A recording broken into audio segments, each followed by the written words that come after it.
By law, councils must take account of the Treaty of Waitangi and its promises to Māori of rangatiratanga. In response, Taupō councillors voted 7-3 to introduce Māori wards in January. But the law allowing a majority vote by the public to veto Māori wards meant they've almost never actually come about.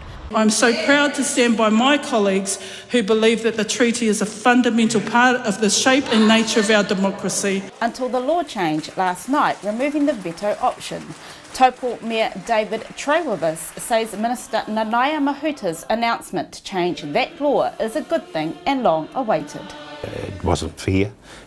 She's endorsed by the current government of the day. They don't believe that system is fair because, you know, obviously it goes out to the whole of the general public, and the history has that those referendums have not been successful in their outcome, and it creates a lot of division in the communities as well. Taupō District Councillor Tongonui Kingi believes the time is right.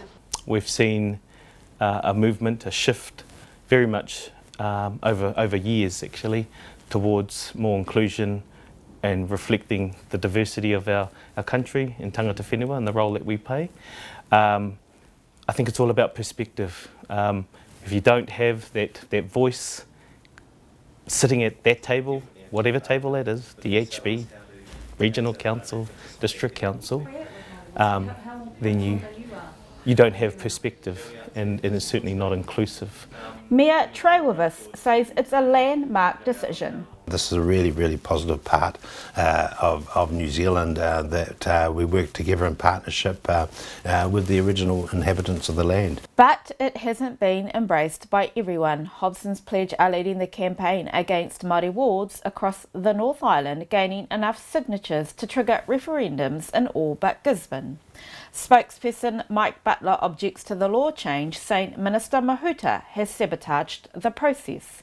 He says her new bill will override the current petitions, prohibit such referenda in future, and extend to May 21 the right for all councils to set up race-based voting for next year's local elections. In Taupō, Butler's petition gathered enough signatures to trigger a referendum to overturn the council's decision for 6 years.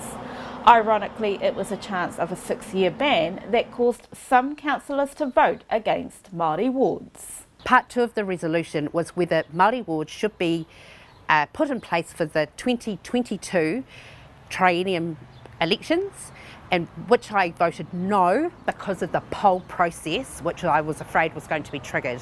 I have absolute utmost respect for Ngāti Tū Wharetoa, and we have them at every layer of governance through Māori interest seats on our standing committees and representative groups.